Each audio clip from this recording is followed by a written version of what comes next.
राधे राधे। जय श्री कृष्णा। भगवान शंकर की जय हो। आदि शक्ति की जय हो।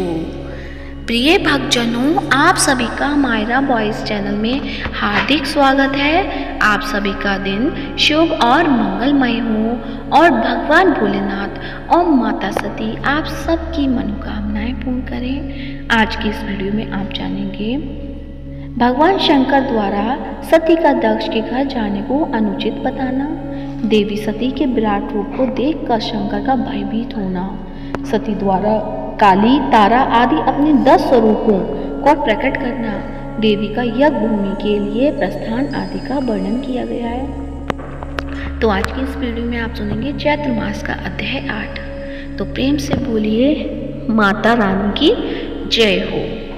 श्री महादेव जी बोले, मुनीश्वर, नारद का यह वचन सुनकर दक्ष की पुत्री तथा शिव की भार्या सती ने पिता के यज्ञ में जाने का मन बना लिया और उन्होंने शिव जी से कहा, प्रभु, देव महेश्वर मेरे पिता दक्ष प्रजापति बहुत तैयारी के साथ एक बहुत बड़ा यज्ञ कर रहे हैं। उस यज्ञ में हम दोनों का जाना मेरे मन में न्यायोचित प्रतीत हो रहा है। हम दोनों के वहां उपस्थित हो जाने पर वे निश्चित रूप से सम्मान करेंगे। शिव जी बोले, प्रिय सती, इस प्रकार का विचार अपने मन में मत लाओ। बिना बुलाए जाना और मृत्यु ये दोनों ही एक समान है। यक्ष विद्याधरों के समक्ष में अहंकारी दक्ष मेरा तिरस्कार कर रहे हैं, अतः उनके घर कभी नहीं जाना चाहिए। मेरा अपमान करने की इच्छा से ही वह महायज्ञ कर रहे हैं। सती, यदि मैं वहाँ जाऊँगा तथा तुम वहाँ जाओगी तो तुम्हारे पिता हम दोनों का सम्मान नहीं करेंगे। यदि ससुर के घर में अपनी प्रतिष्ठा हो तभी वहाँ पे जाना चाहिए। यदि वहाँ मेरा अपमान होता हो तब वहाँ का जाना मरने से भी बढ़कर होता है। दामाद ससुर के घर में परम आदर की अपेक्षा रखता है। ससुर को भी चाहिए कि वह उस दामाद का आदर करके अपने भवन में ले आवे। ससुर को अपने दामाद के प्रति अनादर भाव नहीं रखना चाहिए, अन्यथा धर्म की हानि होती है। यह बात पूर्ण रूप से सत्य है। दामाद के प्रति द्वेष भावना रखने से घोर पाप उत्पन्न होता है। अतः बुद्धिमान व्यक्ति को चाहिए कि वह अपने दामाद के प्रति द्वेष न रखे। दामाद को भी अपने ससुर का किसी तरह अप्रिय नहीं करना चाहिए। ऐसा करने वाला नरक में जाता है और कई 100 वर्षों तक नरक में पड़ा रहता है। बिना सम्मान के ससुराल कभी नहीं जाना चाहिए। प्रिय, बिना बुलाए जहाँ कहीं भी जाना मृत्यु के तुल्य कहा गया है।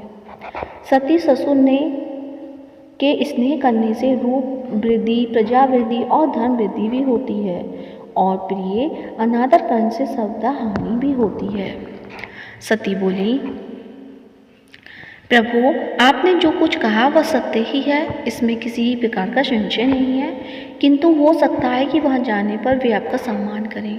शिव जी बोले, तुम्हारे पिता वैसे नहीं हैं जो कि बिना निमंत्रण के वहाँ जाने पर वे सभा के मध्य में हम दोनों को सम्मान पूर्वक स्वीकारें। मेरे नाम के स्मरण मात्र से वे दिन रात मेरी निंदा करते रहते हैं। ऐसी स्थिति में वे मेरा सम्मान करेंगे? क्या तुम्हारी दुर्बुद्धि है? सती बोली, महादेव, आप जाएं अथवा ना जाएं, आपकी जो इच्छा हो कीजिए, किंतु महेश्वर, मैं वहाँ जाऊँगी। अतः आप मुझे अनुमति दीजिए। पिता के घर में महायज्ञ के महोत्सव का समाचार सुनकर कोई कन्या धैर्य रखकर अपने घर में कैसे रह सकती है? जहाँ असामान्य लोग बुलाए जाते हैं और पूजित होते हैं, तब वह सामान्य व्यक्ति भला इसे सुनकर कैसे धैर्य रख सकता है? वहाँ मेरे जाने पर यदि पिताजी मेरा सम्मान करेंगे तो मैं उनसे कहकर आपके लिए भी आहुति दिलवा दूंगी।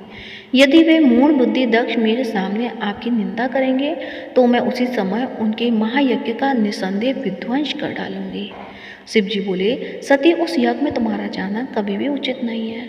मैं सच कहता हूँ कि तुम वहाँ पर तुम्हारा सम्मान नहीं होगा। तुम्हारे पिता तुम्हारे लिए मेरी ऐसा निंदा करेंगे, उसे सुनकर अपने प्राणों को छोड़ दोगी।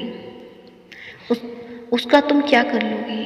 सती बोली, महादेव, मैं आपसे सच सच कह रही हूँ कि अपने पिता के घर अवश्य ही जाऊँगी। इसके लिए आप आज्ञा दें अथवा ना दें। शिव जी बोले, मेरे वचनों का उल्लंघन कर तुम बार बार अपने पिता के घर जाने की क्यों कह रही हो? वहाँ जाने का क्या प्रयोजन है? इसे सही और स्पष्ट रूप से बता दो।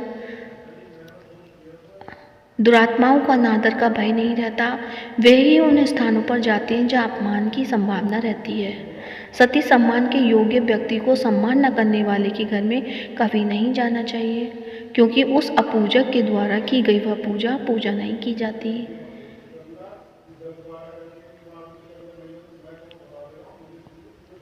मेरी निंदा सुनने में यदि तुम्हें सुख नहीं मिलता तो मेरे निंदा के घर जाने की इच्छा तुम क्यों कर रही हो?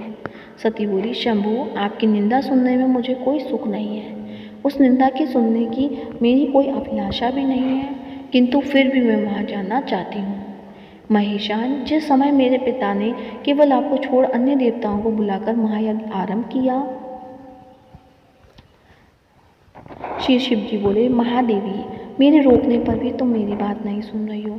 दुर्बुद्धि व्यक्ति स्वयं निषिद्धाचरण के करके दूसरों का दोषारोपण करता है। दक्षपुत्री, अब मैंने जान लिया कि तुम मेरे कहने में नहीं रह गई हो, अतः अपनी रुचि के अनुसार तुम कुछ भी करो। मेरी आज्ञा की प्रतिज्ञा क्यों कर रही हो?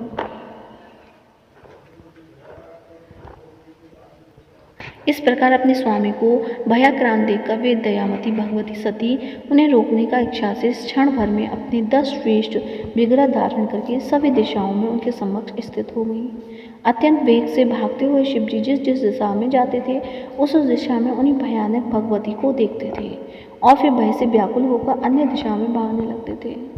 तब किसी भी दिशा में भय मुक्त न पाकर वे भगवान शिव अपनी आंखें बंद करके वहीं ठहर गए, और इसके बाद जब उन्होंने अपनी आंखें खोली तब कमल के समान सुंदर मुख वाली, हास्युक्त मुखमंडल वाली, 2 उन्नत उरोजों वाली, दिगंबर भयानक तथा विशाल नेत्रों वाली, खुले हुए केशों वाली, करोड़ों सूर्यों के समान तेज धारण करने वाली, श्याम बर्ण वाली आप कौन हैं और मेरी प्राण प्रिया सती कहाँ चली गई?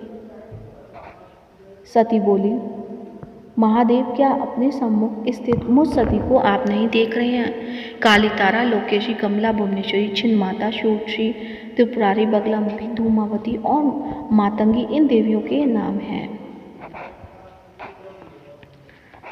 तो आगे का वृत्तांत हम कल के अध्याय में जानेंगे। तो प्रेम से बोली भगवती माता की जय हो, भगवान शंकर की जय हो। आज की कथा कैसी लगी कमेंट बॉक्स में अवश्य बताएं। साथ ही इस वीडियो को ज़्यादा से ज़्यादा लाइक करें, शेयर करें और चैनल को सब्सक्राइब करें। धन्यवाद। जय माता।